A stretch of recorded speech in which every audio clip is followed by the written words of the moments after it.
By noon, the sun was bright enough to expose every lie, every bruise hidden beneath makeup, and every trembling secret people carried behind polite smiles.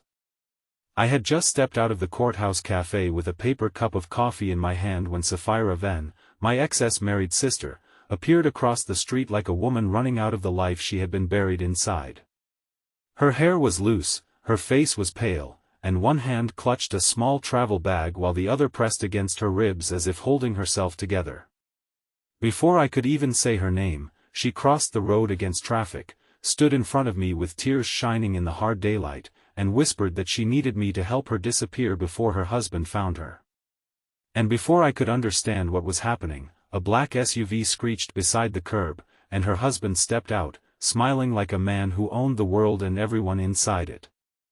If you believe in kindness, second chances, and the courage it takes to help someone when the whole world tells you to look away, please like, comment, share, and subscribe to Lifeline Diaries.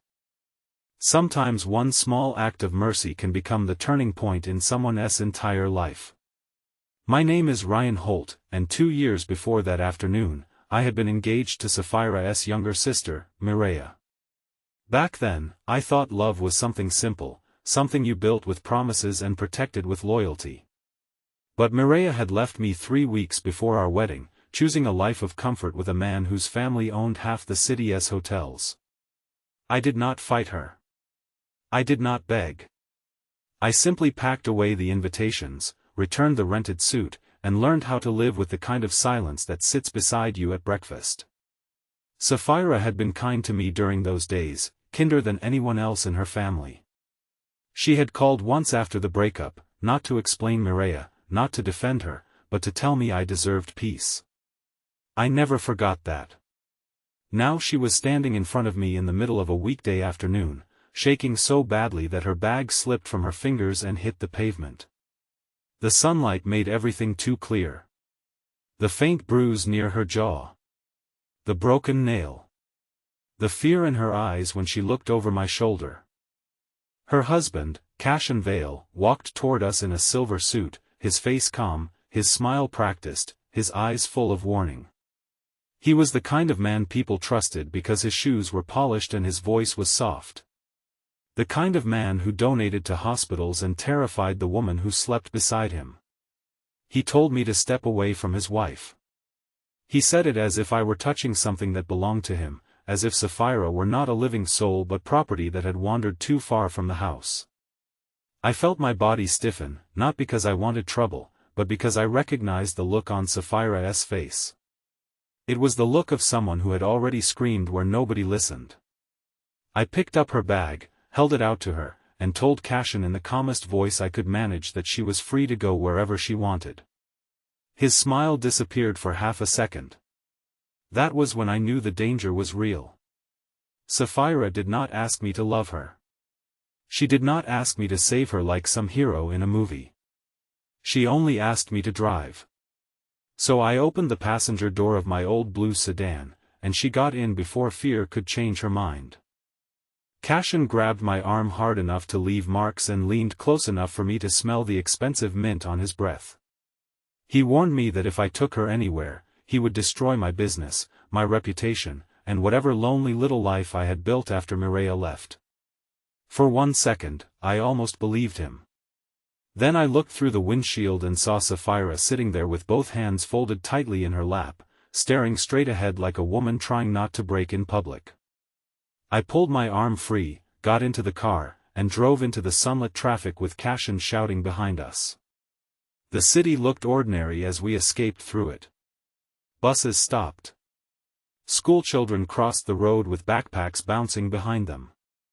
Vendors sold oranges under striped umbrellas. It felt impossible that a life could be falling apart in broad daylight while everyone else kept moving. Sapphira sat silently for several minutes, her breathing uneven, her eyes fixed on the side mirror. I did not pressure her. I only drove away from the expensive neighborhoods, away from the glass towers, away from the places where Cashin's name opened doors.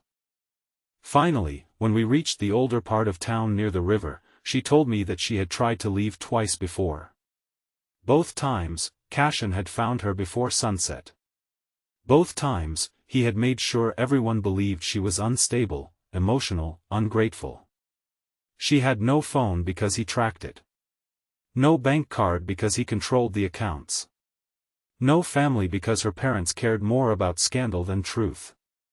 And Mireya, my ex, had told her to be patient, because powerful men were difficult but useful. Hearing that hurt in a way I had not expected. I had spent years thinking Mireya had simply stopped loving me. Now I understood she had chosen the same shiny world that had trapped her sister. I took Sapphira to a quiet daytime motel near the bus station, the kind of place where nobody asked questions if you paid cash. I booked the room under my name, bought her bottled water, a sandwich, and a cheap prepaid phone from a corner shop. She thanked me with tears in her eyes, and the gratitude felt too heavy because I had done so little. When she finally removed her sunglasses, I saw the exhaustion beneath her fear. Not just one bad night. Years. Years of smiling at charity lunches, standing beside Cashin in photographs, and pretending her marriage was not a locked room. By late afternoon, the threats began. First came a call from an unknown number. Cashin's voice was quiet, almost bored, as he told me I had made a mistake. Then came photos sent to the prepaid phone, pictures of my small carpentry workshop, my apartment building, even my mother's nursing home. My hands went cold.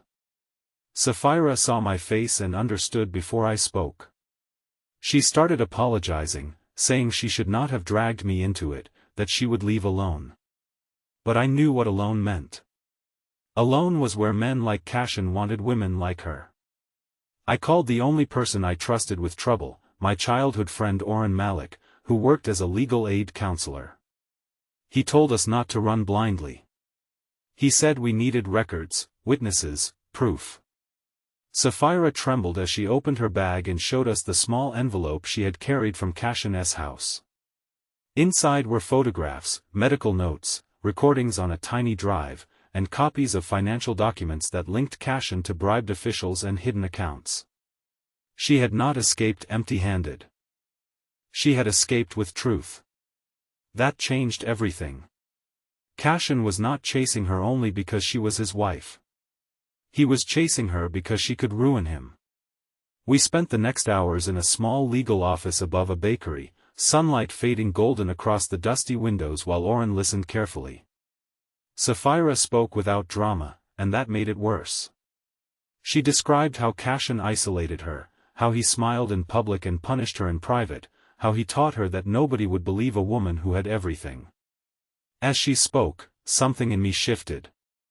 I had thought my heartbreak with Mireya had made me strong, but it had only made me guarded. Sapphira's courage was different. She was terrified, and she still spoke. Just before sunset, Cashin found us. His SUV stopped outside the bakery, followed by another car. Two men stepped out before him. Oren told us to stay inside while he called the police, but Cashin entered the building like he owned that too. He looked at Sapphira and told her to come home before she embarrassed herself further. He looked at me and said my mother's care could become very expensive if unfortunate complaints reached the nursing home. Rage rose in my chest so fast I could barely breathe. But Sapphira stood before I could move. In that trembling room, with flour dust drifting from the bakery below and the last daylight touching her face, she told him she was never going back. Cashin laughed. Then Oren played one of the recordings. The sound of Cashin's own voice filled the room, cold and cruel, admitting enough to strip the power from his smile. For the first time, I saw fear touch him. Real fear. Not fear of losing his wife, but fear of being seen. The police arrived minutes later, and because Oren had already sent copies of the evidence to a prosecutor he trusted, Cashin could not bury it quickly enough. He still threatened me as they led him out. He promised I would regret it. But his voice had changed. It no longer sounded like thunder. It sounded like a door closing. The weeks after that were not easy. Stories spread. Cashin's lawyers attacked Sapphira's character. Mireya called me once, crying, asking why I had turned against her family. I told her I had not turned against anyone. I had simply stood beside the person telling the truth. She had no answer for that. My workshop lost 2 clients after rumors started, but then something unexpected happened.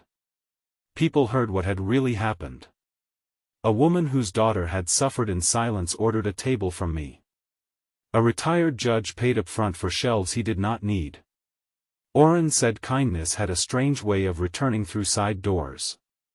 Sapphira did not become instantly healed. Real life is not that generous. Some mornings, she still woke afraid. Some afternoons, sunlight through a window made her remember rooms she wanted to forget. But little by little, she began choosing small freedoms. She cut her hair. She opened her own bank account.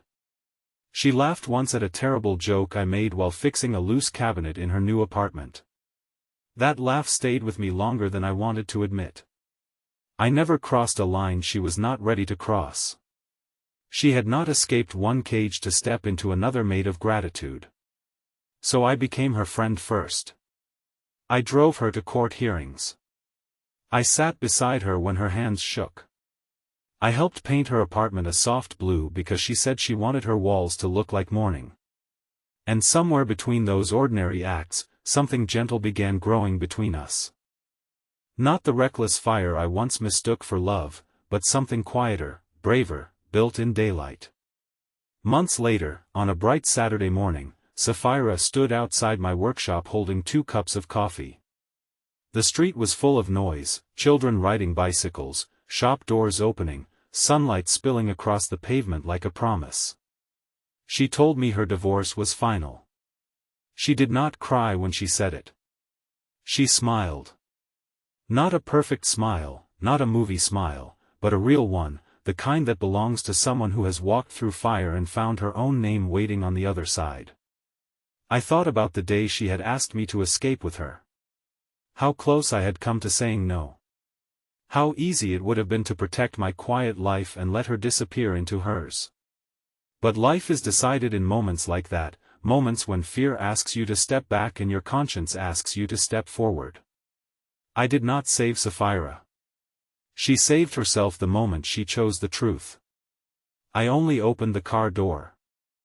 Near the end of this story, if it touched your heart, please like, comment, share, and subscribe, because stories like Sapphira's remind someone out there that it is never too late to leave pain behind and begin again.